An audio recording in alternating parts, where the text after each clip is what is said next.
نحمده ونستعينه ونستهديه ونستغفره ونؤمن به ونتوكل عليه ونعوذ بالله من شرور أنفسنا وسيئات أعمالنا. من يهده الله فلا مضل له ومن يضلل فلا هادي له. أشهد أن لا إله إلا الله وحده لا شريك له وأشهد أن محمدا عبده ورسوله. اللهم صل على محمد وعلى آله وأصحابه ومن تبعهم بإحسان إلى يوم الدين. قالوا سبحانك لا علم لنا إلا ما علمتنا إنك أنت العليم الحكيم. ولا حول ولا قوة إلا بالله العلي العظيم. ربنا زدنا علما وارزقنا فهما. اللهم فقهنا في الدين وعلمنا التأويل واهدنا إلى سواء السبيل. على الله توكلنا ربنا افتح بيننا وبين قومنا بالحق وأنت خير الفاتحين. اللهم إنا نسألك حبك وحب من يحبك وعمل يقربنا إلى حبك يا رب العالمين. Alhamdulillah, syukur kehadrat Allah, pada malam ini kita dapat bersama-sama, dan mudah-mudahan pertemuan kita diberkati dan dirahmati oleh Allah Subhanahu wa taala.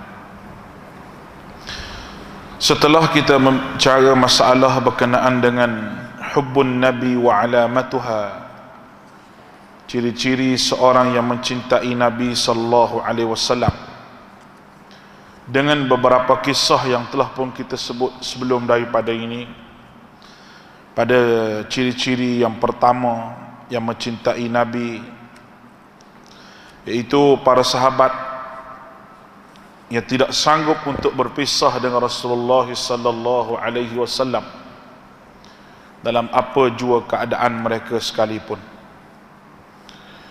Dan kita telah tengok bagaimana kesungguhan golongan yang mencintai Rasulullah sallallahu alaihi wasallam ini meletakkan Rasulullah lebih daripada segala-gala kehidupan mereka, sama ada harta benda mereka, harta nyawa mereka sendiri pun mereka sanggup gadaikan untuk insan yang kita semua sayang, iaitu Rasulullah sallallahu alaihi wasallam. Pada malam ini kita bicara masalah ciri yang kedua,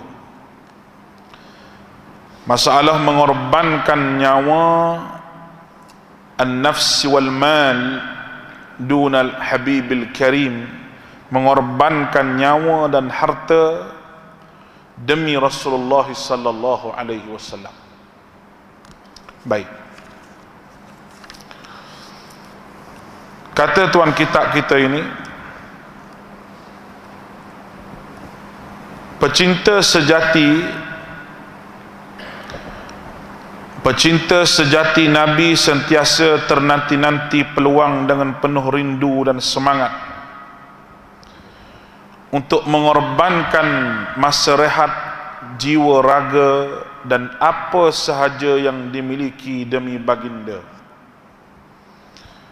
Pecinta Nabi yang sejati dalam kalangan para sahabat telah merakamkan banyak contoh pengorbanan demi baginda, dan tidak tergambar kekesalan generasi yang datang selepas mereka untuk turut mencintai baginda kerana terlepas peluang untuk mengecapi kebahagiaan terbesar dan cita-cita paling berharga tersebut. Berikut saya sebutkan beberapa situasi yang cukup mulia ini.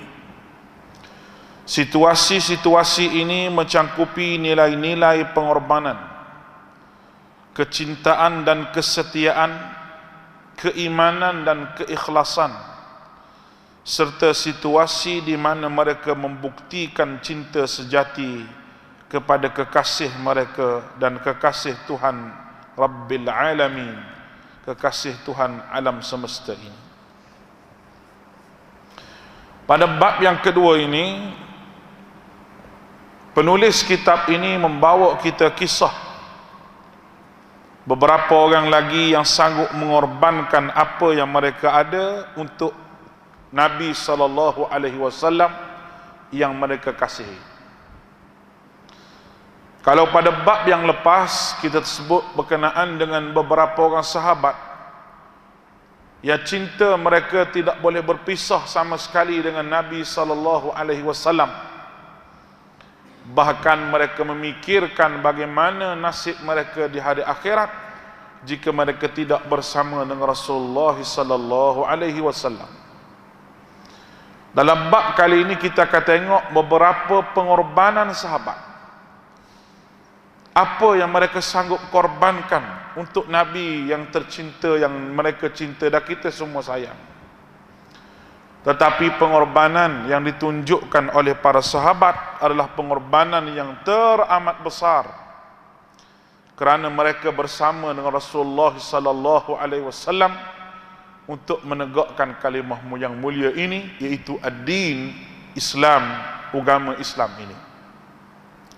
Lalu tuan kitab kita ini membawakan kita kisah pengorbanan, kecintaan, kesetiaan dan keimanan yang kukuh kepada Habibina al-Mustafa sallallahu alaihi wasallam, Nabi sallallahu alaihi wasallam. Kita lihat cerita yang pertama. Baka as-Siddiq lahu khaufan 'ala ar-Rasulil Karim. Tangisan Abu Bakar As-Siddiq kerana takut Rasulullah sallallahu alaihi wasallam ditimpa keburukan. Kisah ini berlaku ketika Rasulullah sallallahu alaihi wasallam diburu oleh pembunuh upahan kaum musyrikin Quraisy. Ia dijanjikan ganjaran sekiranya misi tersebut berjaya dilaksanakan. Suraqah bin Malik, ketika itu beliau belum memeluk Islam, berjaya menemukan Rasulullah sallallahu alaihi wasallam dan Abu Bakar semasa mereka berdua dalam perjalanan hijrah menuju ke Madinah. Ketika Suraqah semakin dekat dengan mereka berdua, Abu Bakar berasa amat bimbang sehingga dia menangis. Beliau bukan menangis kerana risau akan diri sendiri, tetapi kerana risau akan kekasih beliau, yaitu Rasul Nabi sallallahu alaihi wasallam. Kisah ini diceritakan kepada kita oleh Imam Ahmad daripada riwayat Al-Bara bin Azib. Bara bin Azib, beliau berkata, Abu Bakar Siddiq berkata, kami pun memulakan perjalanan sedang mereka memburu kami. Namun tidak ada seorang pun dapat menemukan kami kecuali Suraqah bin Malik dengan kuda tunggangannya. Abu Bakar sebut, tidak ada yang jumpa dengan kami kecuali Suraqah bin Malik bin Ju'shum dengan kuda tunggangannya. Aku, yakni Abu Bakar, berkata, wahai Rasulullah, pemburu itu telah menemukan kita. Baginda bersabda kepada Abu Bakar, la tahzan, innallaha ma'ana. Jangan kamu risau, jangan kamu sedih, Allah bersama dengan kita. Apabila si pemburu itu menghampiri dengan jarak yang dekat, lebih kurang sama panjang dengan 2 atau 3 busur anak panah, aku berkata, wahai Rasulullah, pemburu itu menemukan kita. Kemudian aku menangis. Baginda berkata, lima tabki ya Abu Bakar, kenapa engkau menangis wahai Abu Bakar? Aku menjawab, wallahi, demi Allah, aku bukan menangis kerana risaukan diriku, tetapi aku risaukan dirimu. Lalu baginda Rasulullah sallallahu alaihi wasallam mendoakan keburukan untuk si pemburu. Ya Allah, lindungilah kami daripada mengikut kehendakmu. Tiba-tiba Suraqah bin Malik serta kudanya terjunam masuk ke dalam padang pasir. Ni cerita ni panjang lagi, boleh tengok dalam Musnad Ahmad. Baik. Ketika mana Rasulullah sallallahu alaihi wasallam dan Abu Bakar berhijrah meninggalkan kota Mekah menuju ke Madinah, dalam keadaan kekalutan musyrikin Mekah membuat perancangan, bermusyawarah untuk membunuh Nabi sallallahu alaihi wasallam. Dua kabilah yang besar di Mekah, Bani Hashim dan Bani Abdul Muttalib, menyerahkan nyawa Muhammad sallallahu alaihi wasallam daripada keturunan kedua ni kepada siapa sahaja yang boleh menangkap Muhammad, sama ada hidup ataupun mati. Kami hadiahkan dia dengan 100 ekor unta. Tawaran yang tinggi. Unta pula bukan unta murah-murah, unta mahal. Seekor unta ni nilai yang berapa ribu. Unta, kalau unta merah tu lagi mahal. Perancangan orang nak buat pada Nabi ni Allah Subhanahu wa taala sebut dalam Al-Quran. Wa idh yamkuru bikal ladzina kafaru liyuthbituka aw yakhrujuka aw yaqtuluk wa yamkuruna wa yamkurallah wallahu khairul makirin. Mereka merancang wahai Muhammad untuk memenjarakan kamu, untuk menghalau kamu keluar daripada Mekah ini, dan untuk membunuh kamu. Sesungguhnya mereka merancang, aku juga ada perancangan, kata Allah, tapi perancangan aku lebih hebat daripada perancangan mereka. Allah Ta'ala beritahu kepada Nabi apa yang ingin mereka buat kepada baginda. Suraqah bin Malik lah sekali dia masuk Islam, dia masuk Islam. Masa dia jahiliah ni belum daripada dia ni terkenal dengan pemanah yang hebat, yang handal, hebat dalam masalah memanah. Apabila dia dengar tawaran yang hebat ini, dia nak cuba. Mana kok tahu, jumpa jadi jutawan segera. 100 ekor unta. Kefahaman Arab jahiliyah, sebelum dia buat sesuatu perkara, dia undi dulu nasib. Undi nasib dia panggil. Sebab itu Allah Ta'ala haramkan perbuatan mengundi nasib ni. Mana ada orang boleh hidup dengan nasib? Nasib dia miskin, ada yang miskin begitu. Nasib, mana ada orang hidup begitu? Nasib dia lapar, nasib dia kenyang. Mana boleh hidup dengan nasib? Innamal khamru wal maisiru wal ansab wal azlamu rijsum min amali syaitani fajtanibuh. Sesungguhnya arak, judi, tenung nasib dan sembah berhala merupakan rijsun, perbuatan yang keji, najis, kotor, perbuatan yang boleh merosakkan akidah dan iman daripada amalan syaitan. Hendaklah kamu jauh, kata Allah. Suraqah diambil anak panah dia, Dia asah hujung, dia tulis if'al, buat maknanya if'al. Dia tulis belakang tu satu lagi, dia ambil la taf'al, dia ambil banyak anak panah dia, if'al la taf'al, if'al la taf'al, buat jangan buat, buat jangan buat, buat jangan buat. Dia ambil tu banyak, dia letak atas belakang. Banyak anak panah di belakang ni. Dia cari jalan Nabi lalu. Allah Ta'ala bagi jumpa ke dia jalan tu. Yang Nabi duduk lalu bersama Abu Bakar tu jumpa. Abu Bakar ni, cerita ni rasa tak sedap dah. Rasa macam ada orang ikut.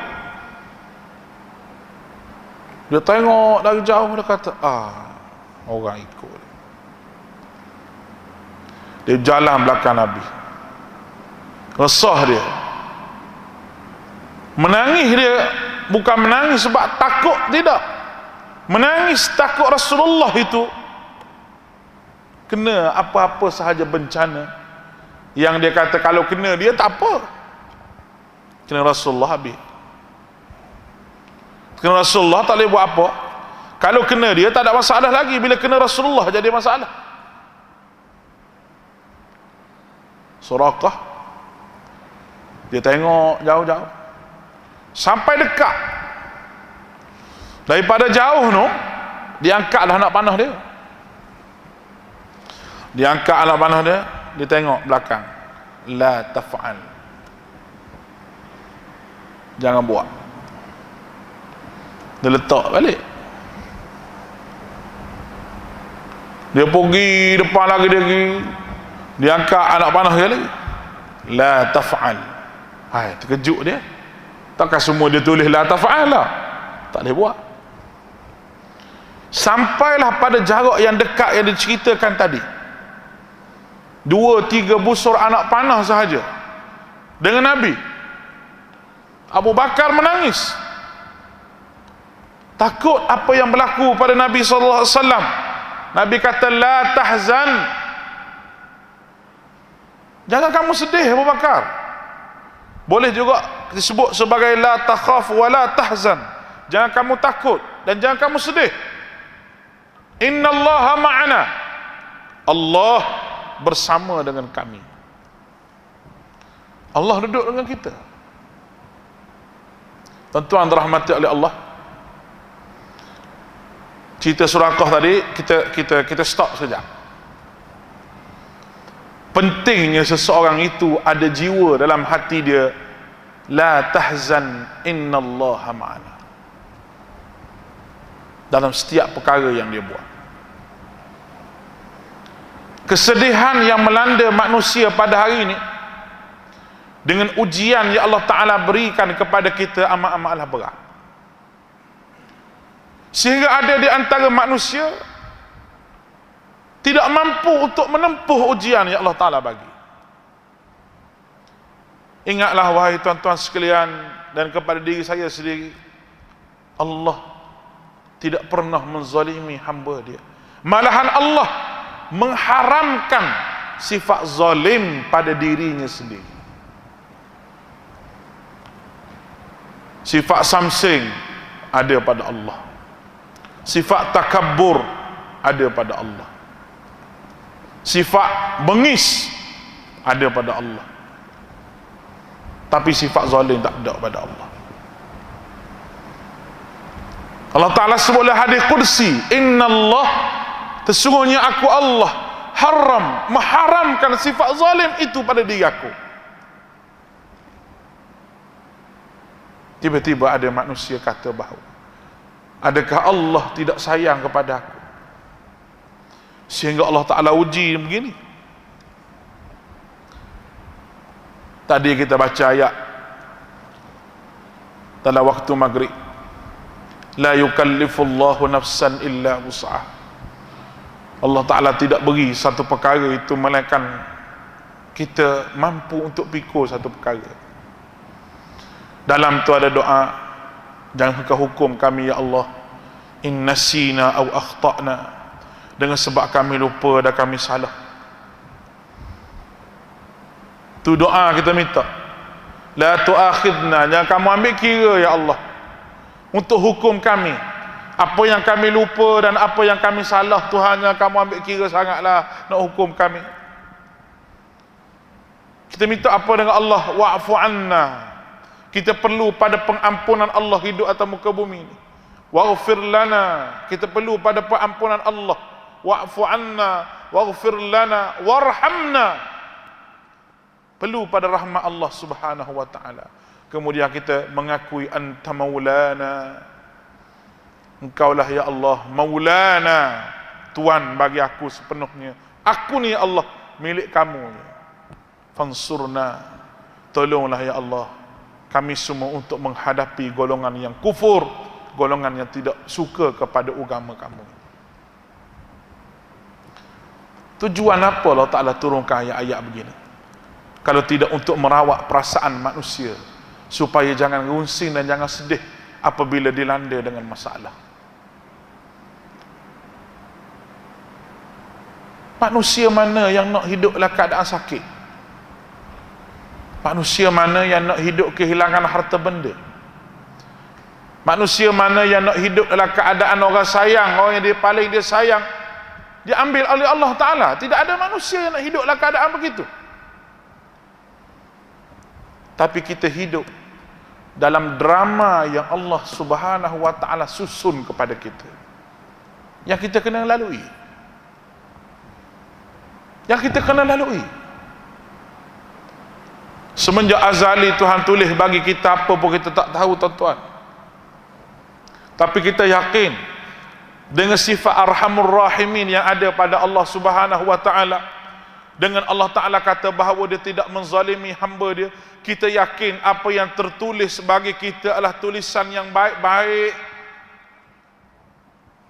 Tulisan yang baik-baik. Sangkaan kita sangkaan yang baik, dan Allah Ta'ala bersama dengan sangkaan yang baik kita. Takdir kita takdir yang baik. Kenapa? Kita betul-betul yakin bahawa Allah Subhanahu wa Ta'ala ini memang nak menyelamatkan hambanya daripada neraka. Sebab tu dia kira Nabi. Dia ajar betul-betul cara untuk seorang hamba Allah mengabdikan diri kepada dia, supaya menjadi ibad, menjadi hamba yang betul-betul taat pada Allah. Kenapa? Fabashshir ibad, beri berita gembira kepada hamba-Ku alladzina yattabi'ul qaul fayattabi'una ahsanah. Orang yang bercakap benda-benda yang baik, dan Allah Ta'ala puji lagi hamba dia dengan syurga. Allah Ta'ala nak beri syurga pada hamba dia. Allah Ta'ala puji lagi hamba dia dengan kenikmatan di akhirat. Allah Ta'ala puji lagi hamba dengan macam-macam. Semua tu nak beri semangat apabila seorang hamba dilanda gelisah. Tuan-tuan boleh bayang Nabi kita Muhammad sallallahu alaihi wasallam dengan Abu Bakar. Jalan dua orang. Tak ada orang boleh tolong dia masa tu. Tapi Nabi nak beritahu Abu Bakar, la tahzan, jangan sedih Abu Bakar. Innallaha ma'ana. Kita sama-sama pegang perkataan la tahzan, innallaha ma'ana. Siapa kita mati, karena perkataan ini amat-amat membuahkan hasil bagi seseorang yang hidup hatinya untuk taat pada Allah. Mari musibah, bencana, orang lain harum manis jadi, semua kita tak jadi. Baru nampak tumbuh bunga 2-3 hari, mari hujan tak berhenti. Termenung tuan. Satu kebun habis bunga jadi hitam lah ke. Kita kata tak buah hasil dah, aku duduk di kebun hari-hari, ingat boleh balut buah dah tahun ni. Nah, duduk termenung atas tangga, tak boleh nak buat apa, darah pun makin naik, makan pun tak lalu. Sebab apa? Kebun tak apa jadi. Tetapi orang mukmin ada la tahzan, innallaha ma'ana. Rasa lega hati dia. Lega hati dia. Terus hati dia sebut apa? Allah Ta'ala nak bagi lebih lagi.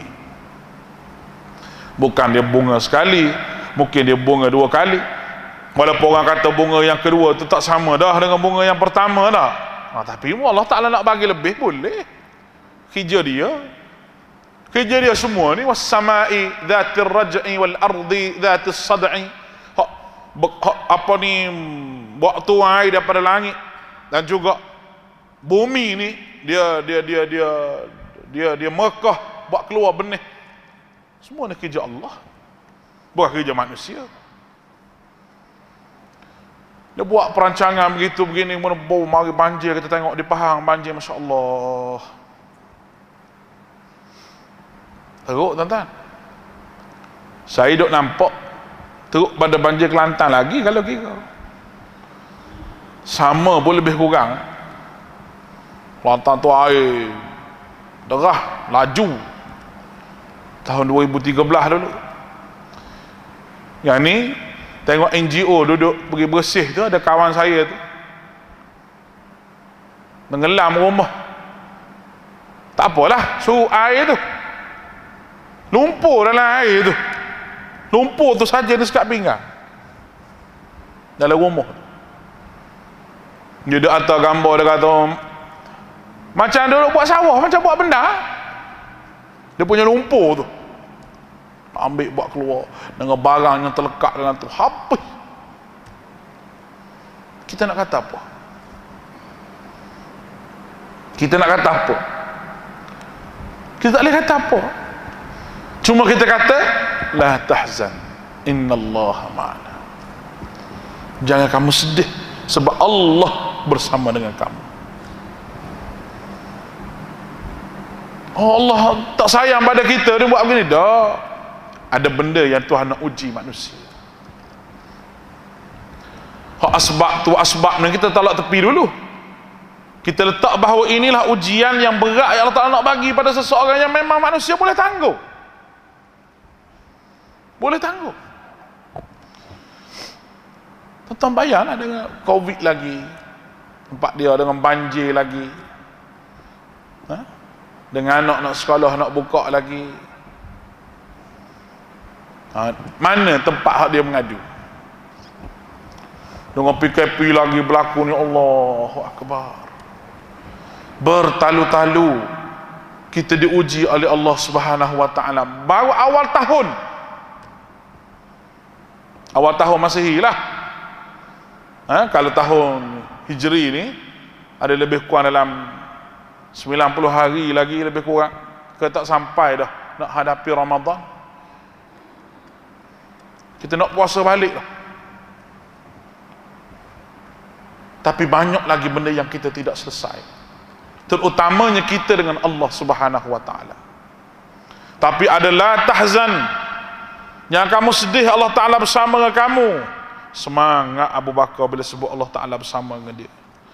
Suraqah tadi, saya koma cerita tadi,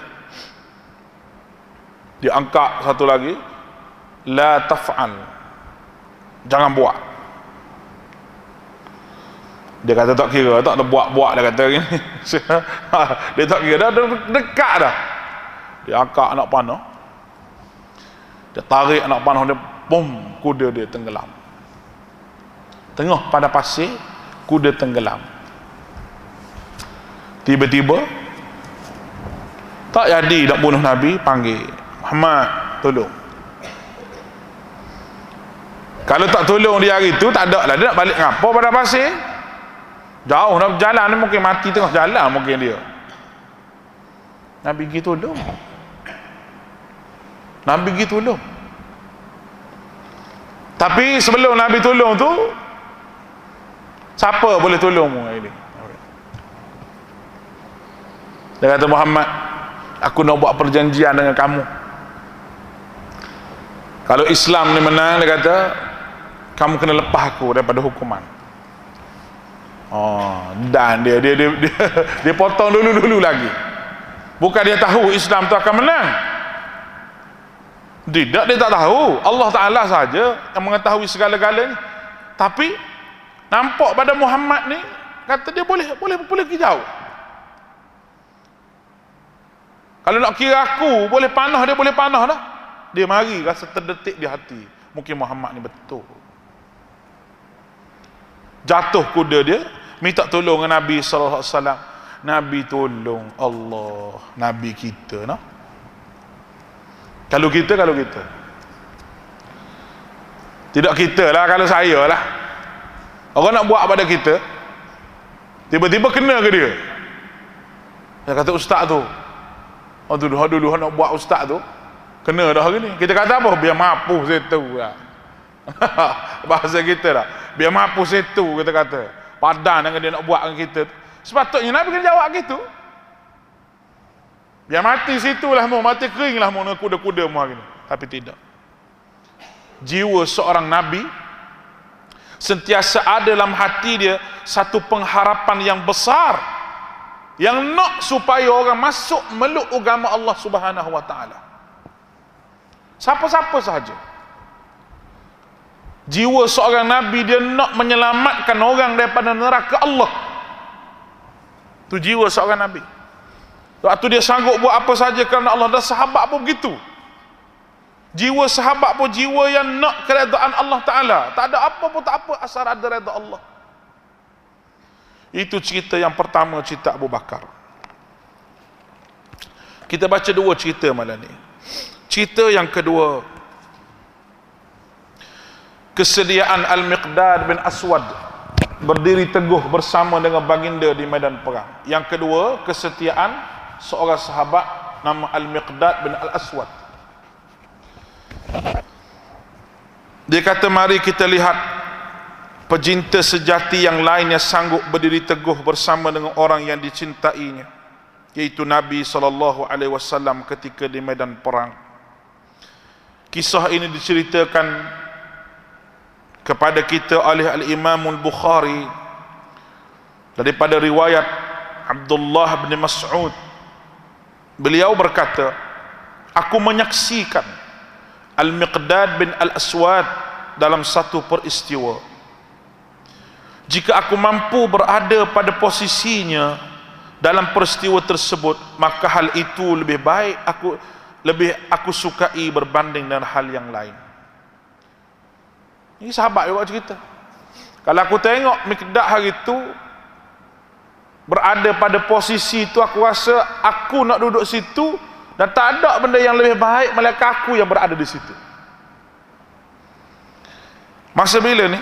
Saat itu Al-Miqdad datang kepada Nabi SAW yang sedang mendoakan kebinasaan bagi kaum musyrikin. Lalu kata Al-Miqdad, kami tidak akan berkata sebagaimana kata kaum Musa, pergilah engkau wahai Musa bersama Tuhanmu dan perangilah kalian dan berperanglah kalian berdua.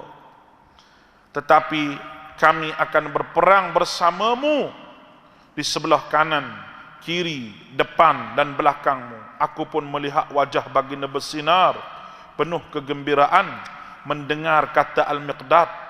Dalam riwayat yang lain, selain kesediaan Al-Miqdad untuk melakukan pengorbanan demi baginda Nabi SAW, kita juga dapat melihat keinginan Abdullah bin Mas'ud untuk berada pada posisi yang mulia itu.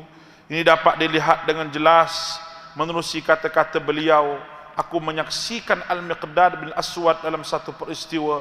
Jika aku mampu berada di posisinya dalam peristiwa tersebut, maka hal itu lebih aku sukai berbanding dengan hal yang lain.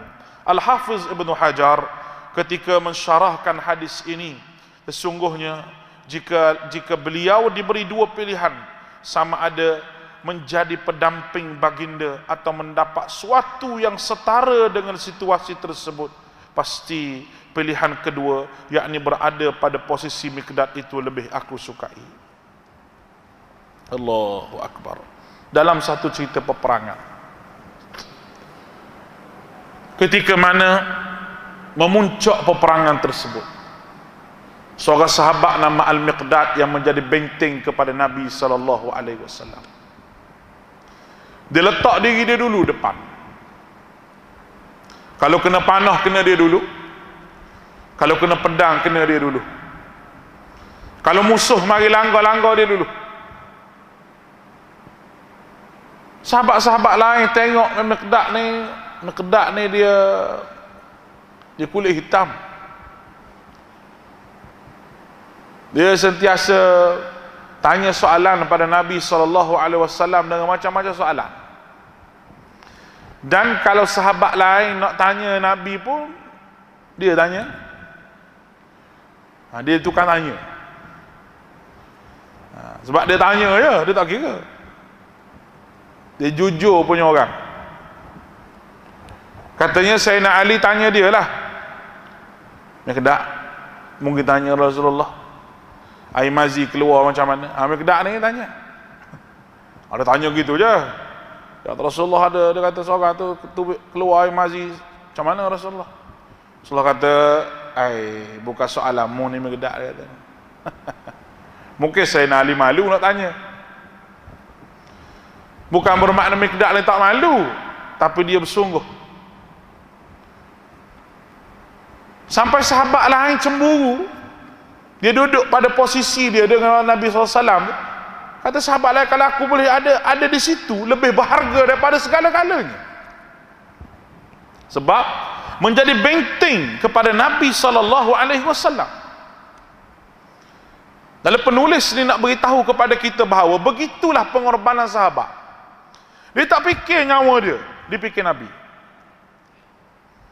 Kita ni tuan-tuan, Nabi wafat lama dah.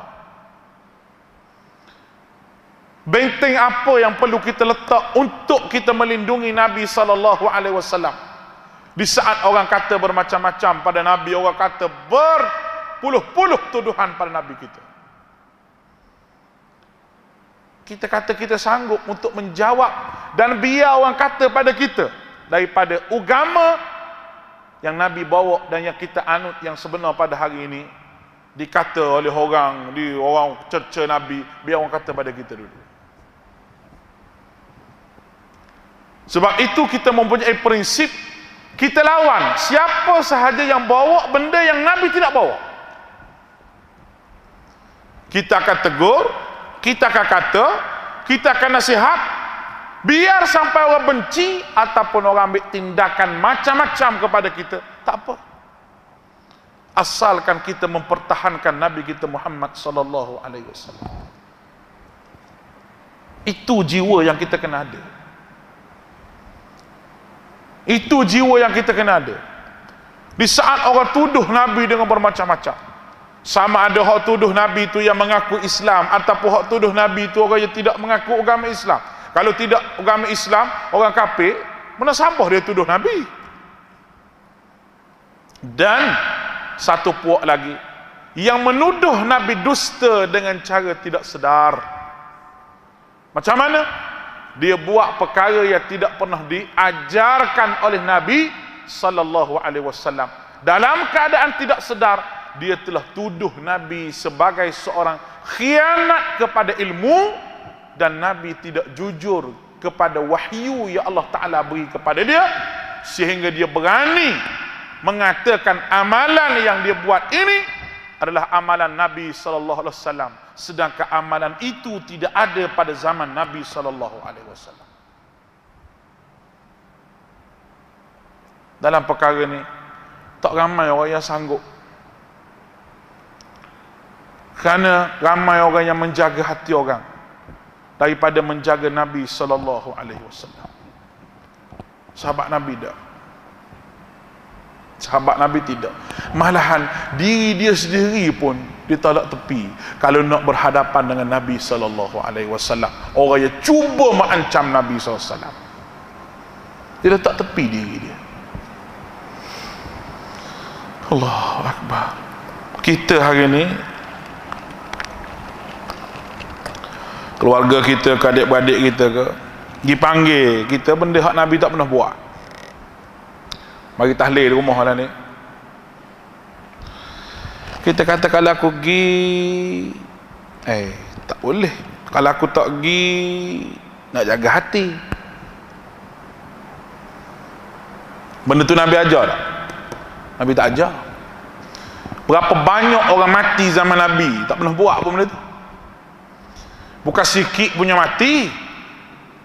Mati peperangan berapa ratus orang. Ada Nabi buat malam pertama, malam kedua, malam ketiga? Tak ada. Ada sahabat buat? Tak ada. Kita mati, adik-beradik kita mati, tak berani nak buka mulut sepatah kata, saya tak boleh pergi, buat apa? Saya dengan awak ni adik-beradik tu tak adik-beradik lah. Sampai ke mati adik-beradik dah, saya pun tak buang. Tapi dalam bab ni minta maaf lah. Sebab Nabi tak ajar pada saya. Saya pun mengaji begitu. Kalau dia kata ada orang duk buat semua tu, kena kita tanya hak buat tu, mana dalil dia. Tapi saya mengaji tak ada dalil. Kalau dia kata payah kira dengan hang ni, adik-beradik saja, tak apalah. Biar dia dulu yang memutuskan silaturahim, bukan kita yang memutuskan.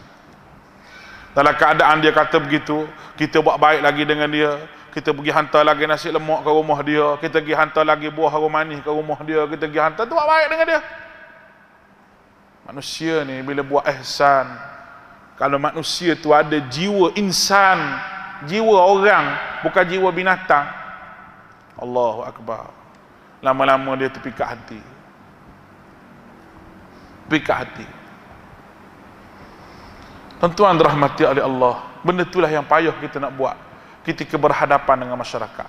Ramai orang kata, oh tak boleh ustaz, kita kena jaga hati orang tu lebih daripada kita jaga hak Nabi. La haula wala quwata illa billah. Sahabat dia dak gitu. Ni Nabi nombor 1. Nak mati-mati, nak kata apa kata, nak buang negeri buang, orang nak pulau. Sebab apa? Kita pertahan hak Nabi. Biar kita ada jiwa sahabat lah, jiwa kita ni. Baru kita rasa sayang ke Nabi. Dan kita tegur orang yang buat benda yang Nabi tak buat, sebab kita sayang ke dia lah. Sebab dia pun ada sayang ke Nabi tapi tak kena jalan.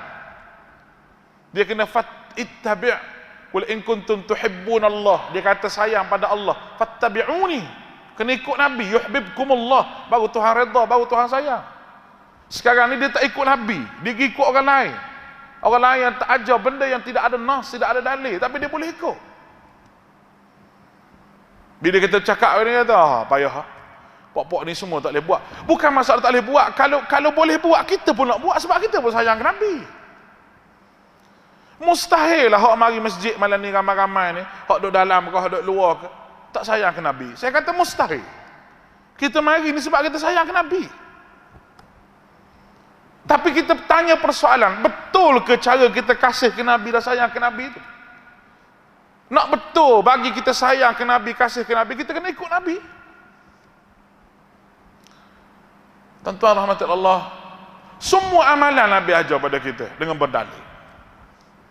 Amalan khusus ni, zikir, wirid, selawat, bacaan, apa sahaja, istighfar, semua Nabi ajar. Dengan kata lain, cara kita nak berhubung dengan Allah Ta'ala, bermuamalah kita sebagai hamba Allah, semua Nabi ajar, satu pun Nabi tak tinggal. Cuba sebut pada saya, perkara apa yang tak diajar oleh agama kehidupan kita hari-hari ni. Kita masuk tandah, Nabi ajar masuk tandah tutup kepala. Betul tak? Nak tutup kepala masuk tandah, masuk kaki kiri, ada doa dia. Naik kenderaan, Nabi ajar doa naik kenderaan. Nak makan, Nabi ajar doa nak makan. Nak pakai baju, Nabi ajar doa nak pakai baju. Baju baru, Nabi ajar baju baru. Orang belanja kita makan, ada doa orang belanja kita makan. Hatta benda yang kalau tak baca doa pun tak apa, bersetubuh. Minta maaf lah saya sebut tak? Bersetubuh, kita kata Allah bersetubuh. Nabi ajar doa bersetubuh. Pakcik, baca kedok tahu ni. Bersetubuh. Kalau suruh baca dia tak ingat lah kawasan ni, dia ingat ke lain ni. Tu pun Nabi ajar. Nabi ajar. Sebab kita baca doa ataupun zikir ataupun wirid yang Nabi ajar, syaitan tidak akan masuk peluang untuk sama-sama duduk, orang panggil duduk sama dalam majlis itu. Kalau kita baca bukan bismillah, kita baca benda lain dalam doa makan, kita tak baca bismillah yang Nabi ajar, kita makan dengan syaitan. Walaupun kita baca tu ayat Quran, malah aku hari ni baca bismillah makan. Nak baca apa? Kita baca lain, baca subhanallah, pok makan. Kita kata subhanallah, syaitan tak mari? Tak. Kamu telah makan bersama dengan syaitan, walaupun kamu baca subhanallah, sebab Nabi kata kul, kamu baca samillah, baca bismillah. Boleh faham tak? Sebab Nabi kata baca bismillah. Kita kata malah bismillah, kita makan sebut Allahu Akbar, makan. Tetap kamu makan bersama syaitan, sebab kamu tidak ikut apa yang Nabi ajar. Wirid begitu juga. Wirid lepas sembahyang, ni wirid lepas sembahyang, hak Nabi ajar pada kita. Tiba-tiba kita ambil wirid lain, tetap kamu wirid dengan syaitan, bukan wirid dengan Nabi. Syaitan akan masuk campur dalam urusan benda-benda perkara yang mana Nabi ajar, kita tak baca hak Nabi ajar, syaitan akan masuk campur dalam urusan. Hatta kita bersetubuh dengan isteri, Nabi tidak mahu bagi syaitan masuk campur dalam urusan tu. Urusan kita bersetubuh tu, Nabi ajar kita doa ketika bersetubuh. Ya Allah, boleh kita kata Nabi kita ni semua dia ambil peluang, jangan bagi syaitan masuk, jangan bagi syaitan masuk, jangan bagi syaitan masuk. Orang yang buat bid'ah, walaupun bacaan dia bunyi ayat Quran, bunyi zikir, tapi benda tu tidak diajar oleh Nabi, dia buat satu perkara tu bersama syaitan, bukan bersama Nabi. Kalau benda tu, walaupun benda tu berbentuk ibadah sekalipun. Boleh faham ni? InsyaAllah kita sambung pada minggu yang akan datang. Cerita yang ketiga, iaitu kesanggupan Talhah bersama 11 orang sahabat yang lain melakukan pengorbanan demi Nabi SAW. Ini cerita hebat lagi dalam peperangan Uhud. Hebat cerita ni, bagaimana Talhah dan 11 orang sahabat lain yang sanggup menjadi benteng pada Nabi SAW. Ada yang luka, ada yang patah gigi. Semua ni adalah pengorbanan yang sahabat buat untuk cinta pada Rasulullah SAW. Sallallahu ala Muhammad wa ala alihi wa sahbihi ajma'in. Assalamualaikum warahmatullahi wabarakatuh.